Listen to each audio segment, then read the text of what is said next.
Okay, നമ്മൾ JEE Mains 2025 phase 1 ജനുവരി 24 shift 2 question പേപ്പറാണ് ഡിസ്കസ് ചെയ്യാൻ പോകുന്നത്. ഓക്കെ, നമുക്ക് ഫസ്റ്റ് ക്വസ്റ്റ്യനിലേക്ക് പോവാം. ഫസ്റ്റ് ക്വസ്റ്റ്യൻ നമ്മൾ വേവ് ഓപ്റ്റിക്സിലെ യങ്സ് ഡബിൾ സ്ലിറ്റ് എക്സ്പെരിമെന്റ് എന്ന് പറയുന്ന ടോപ്പിക് എന്നുള്ള ഒരു ക്വസ്റ്റ്യൻ ആണ്. നമുക്ക് നോക്കാം. Young's double slit interference apparatus is immersed in a liquid of refractive index 1.44.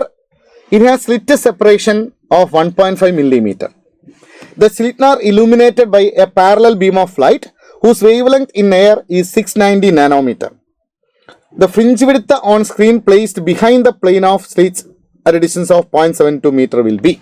Okay, anyway fringe width ആണ് കാണേണ്ടത് അല്ലേ. എന്താ പറഞ്ഞിരിക്കുന്നത്? ഈ യങ്സ് ഡബിൾ സ്ലിറ്റ് പാരറ്റസ് നമ്മൾ എന്ത് ചെയ്യാണ്, ഒരു ലിക്വിഡിൽ ഇമേഴ്സ് ചെയ്ത് വെച്ചതാണ് അല്ലേ. അങ്ങനെ ലിക്വിഡിൽ ഇമേഴ്സ് ചെയ്ത് വെച്ചാൽ അല്ലെ, നിങ്ങൾക്കറിയാം ആ ഫ്രിഞ്ച് വിഡ്ത്തിന്റെ ഇക്വേഷൻ നമ്മൾ പഠിച്ചത് എന്താണ്? എയറിലാണെങ്കിൽ lambda D divide by small d ആണ് അല്ലെ. അതൊരു മീഡിയത്തിലാണെങ്കിൽ lambda D by mu into D എന്ന് വരും അല്ലെ. ഈ ലാംഡ എന്ന് പറയുന്ന എയറിലുള്ള വേവ് ലെങ്ത് അല്ലെ. സോ ദാറ്റ്സ് ഈക്വൽ ടു ഇത് ബീറ്റ ഇൻ എ ലിക്വിഡ് അല്ലെ, ലിക്വിഡിൽ ഇമേഴ്സ് ചെയ്ത് വെച്ചാൽ. ഓക്കെ, ഇനി നമ്മൾ ആ വാല്യൂ ജസ്റ്റ് സബ്സ്റ്റിറ്റ്യൂട്ട് ചെയ്താൽ പോരെ. ആ ലാംഡ എത്രയാണ്? 690 നാനോമീറ്റർ ആണ്. ശ്രദ്ധിക്കണം, 10⁻⁻9 മീറ്റർ അല്ലെ. ആ ഡിസ്റ്റൻസ് ക്യാപിറ്റൽ ഡി എത്രയാ തന്നിരിക്കുന്നത്? ക്യാപിറ്റൽ ഡി 0.72 മീറ്റർ ആണ് അല്ലെ. 0.72 ഡിവൈഡഡ് ബൈ ആ റിഫ്രാക്റ്റീവ് ഇൻഡെക്സ് എത്രയാ? 1.44 ഇൻറ്റു ആ സ്ലിറ്റുകൾ നമ്മളെ സെപ്പറേഷൻ 1.5 മില്ലിമീറ്റർ ആണ്. ശ്രദ്ധിക്കണം, 1.5 ഇൻറ്റു 10⁻⁻3. ഓക്കെ, നമുക്കിത് ഇവിടുന്ന് തന്നെ പെട്ടെന്ന് തന്നെ അത് കട്ട് ചെയ്യാം. ഇതാ ഈ 0.72 ഇതിൽ എത്ര ടൈംസ്? 2 ടൈംസ്.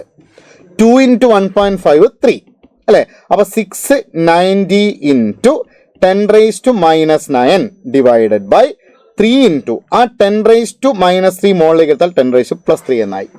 അല്ലേ. സോ ദാറ്റ്സ് ഈക്വൽ ടു ഇത് നമ്മൾ ചെയ്താൽ എത്ര കിട്ടൂടാ മക്കളെ? നമുക്ക് 230 ഇൻറ്റു 10⁻⁻6 എന്ന് വരും. ശരിയല്ലേ? So that's equal to what? 0.23 into 10⁻⁻3 metre. ഈ 10⁻⁻3 മീറ്റർ എന്ന് പറയുന്നത് എന്താണ്? മില്ലിമീറ്റർ ആണ്. സോ 0.23 മില്ലിമീറ്റർ എന്നാണ് ആൻസർ വരിക. സോ ആൻസർ ഓപ്ഷൻ 1 ആണ് നമ്മുടെ ആൻസർ വരുന്നത്.